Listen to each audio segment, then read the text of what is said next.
sitter med Stefan Sjögren här på fiskekontoret. Tillsynsman. Japp. Jag tänkte vi skulle prata lite kring tillsynen. Hur det fungerar, hela den här biten. Det blir ju lite nya grejer för er nu med... Eller vad heter det? Det heter LV-fiske. LV-guiden heter det. Vi får använda telefonen mer. Ja, för tidigare så hade vi ju alltid ett fiskekort som man syntes klart och tydligt vem som hade köpt kort och inte. Där. Så att, hur blir det nu då? Ska ni gå ner i älven och rycka upp telefonerna eller hur är tankar? Ja, men man får väl gå ner och kolla och man ser ju snart vilka som har köpt. Det är många kändisar också som man känner igen dem. Ja, just det. Hur många är ni ungefär som har tillsyn? Vi är 10 stycken än så länge, men det ska väl eventuellt bli några till. Ja. Stefan, du snackade om att det skulle komma 2 nya där också. Från fiskekontoret. Ja, det är 2 unga killar på UG faktiskt. Ja. De ska väl gå utbildningen i slutet på maj nu. Okej. De är ju inte mer än en kille 19 tror jag, en 22. Ja, vad kul. Allt annat är ju bara, jag menar Stefan Sjögren här, han är 49 och det var nästan den yngsta. Och sen är bara du så gammal? Jajamän. Det är fruktansvärt. Det är en stor nackdel här i Munkedal. När jag var pojk så var det otroligt mycket gubbar som fiskade, eller pojkar och så. Det finns ingen återväxt.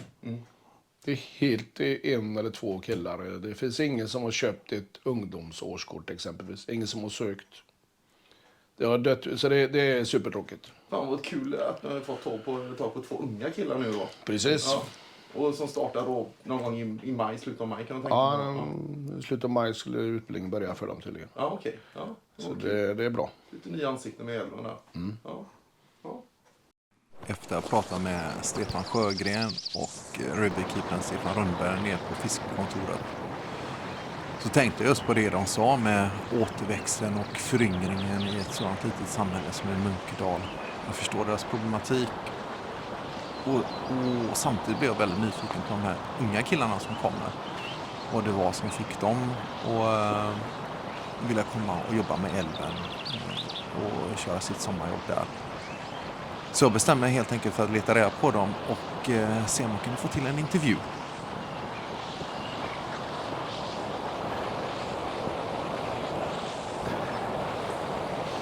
Hallå där! Hallå. Hej. Nu sitter vi med nya tillsynsmän här för Örekil som antagligen kommer hit någon gång i slutet av maj, början av juni. Och då sitter vi med Adam yes. och Samuel. Jag tänkte bara en snabb kort berätta om er själva. Adam heter jag. Uppvuxen och bosatt här i Munkedal. 26 år gammal. Fiskar väldigt mycket. Insjö. Och nu vänder jag mig lite mer till älven då. Med tillsynsmannen. Ja. Du jobbar lite också jobbat lite här på bruket. Och, ja, precis. Jobbade där. Det var lite där jag började fiska lax också. I deras fabriksälv, Munkedalsälven. Så det har jag gjort. Ja, kul. Och sen har vi Samuel. Jag fyller 20 år och har pluggat 3 år i Forshaga. På det gymnasiet som finns där, ett fiskegymnasie.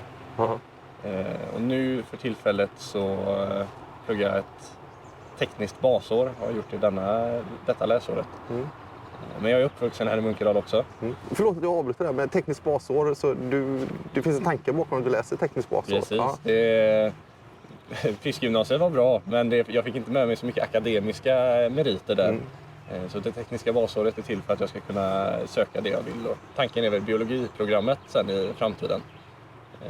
För att kunna läsa vidare till limnolog i tanken.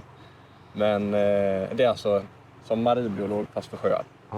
Så det är väl tanken att kunna tillföra lite med biotopvård och andra sådana här kunskaper. Det har varit drömmen att kunna göra det även här i älven. Och liksom kunna förvalta de kunskaperna. Tror jag hade varit en fantastisk tillgång för den här älven om man kunnat göra det. Ni var ju på en fisketävling här igår, hörde jag. Så det är lite nyvakna nästan till. Men då var det inte laxfisk utan då var det... Då var det gädda framförallt. Lite abborre också, men gädda var huvudet. Var det positivt resultat eller negativt resultat? Samuel fick jättefin. Den får han vara nöjd med. 9,5 kilo. Oj, gud, det blev en kanon. Det var stolt med. Absolut. Jag fick bara bra support på det. Det fick räcka för igår. Nästa gång kanske det är din tur. Och Samuel, har du fiskat någonting också? Jag har varit runt lite Emån och Mörrum och sådana här ställen, men inte så mycket högre upp på A och B-sträckan här. Okay. Det ska bli väldigt spännande att testa runt i år. Vi är båda intresserade av det. Jag tyckte om väldigt mycket när jag hade de årskorten och gå runt här nere och fiska lite och chatta med folk. Vilket härligt sommarjobb det blir, eller säsongsjobb nästan. Så här. Ja, men det ska bli intressant. Men jobbar ni båda två här i närheten eller hur funkar det? Ja, jag jobbar väldigt utspritt. Jag jobbar ute längs kusten och städar haven på plast. Ja, just det. Så allt mellan Strömstad och Göteborg kan man säga.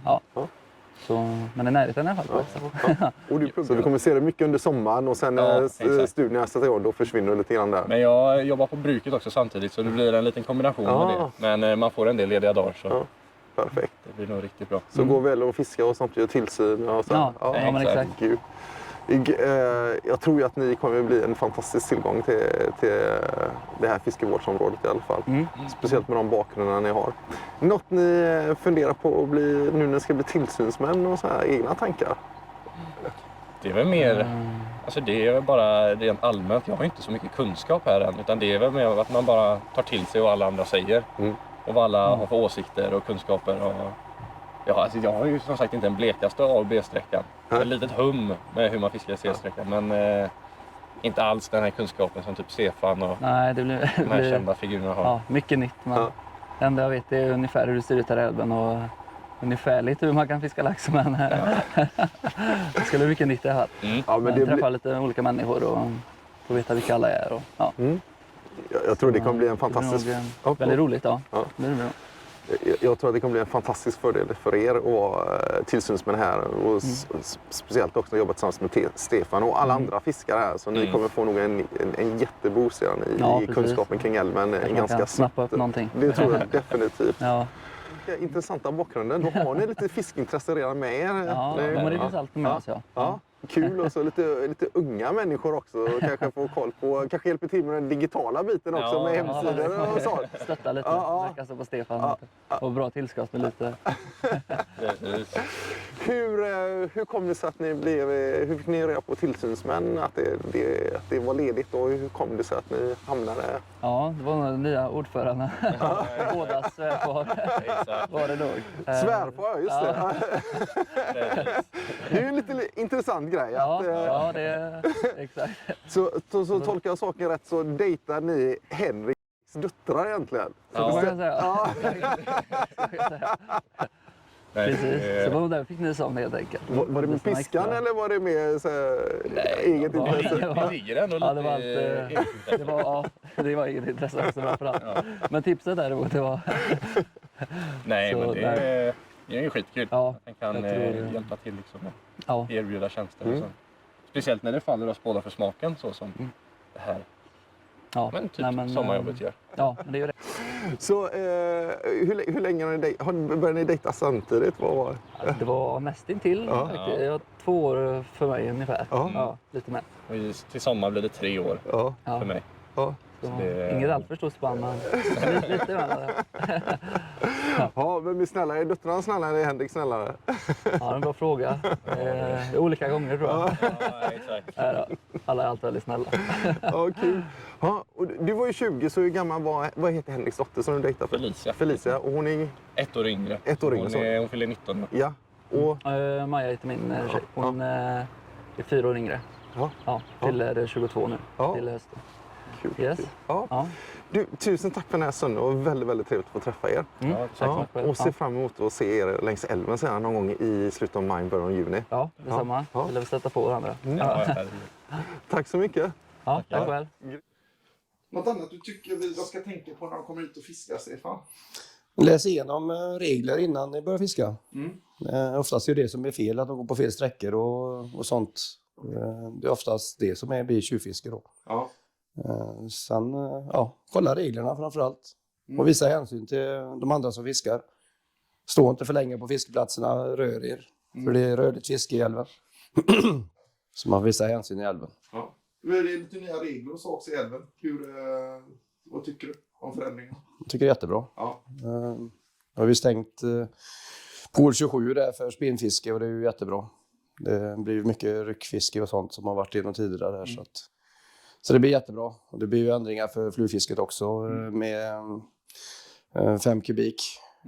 Då är det flytlina som gäller. Jajamensan. Så att det är liksom, det blir bra tror jag.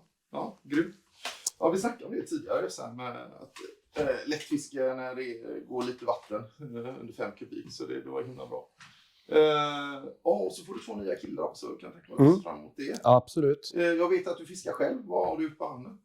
Jag har precis opererat, så det är karpaltunnelsyndrom hade jag. Ja. Så att de har skärt upp 5 centimeter i handen här. Så att, det blir inget fiske för mig på en stund. Hur länge är det? 6 veckor och sen är det rea på det, så att det tar en stund. Så alltså det blir nästan inget fiske för alls? Nej, inte i maj. Nej, okej. Ja. Det är om man får prova med lite med vänster, men det blir nog inte lika bra. Han får ju aldrig något i maj ändå. Nej, det var så. Ja, men grymt. Det blir skitbra. Vi stoppar det. Suveränt. Stycken, det är lite så. Men det är liksom inte mer än 3-4 som är aktiva. De andra är gamla och... Nej. Egentligen. Säg då att det är 3-4 aktiva. Det är bara en kung. Ja, det är bara en kung, ja. Han sa ronka och gips. Eller ska vi försöka få in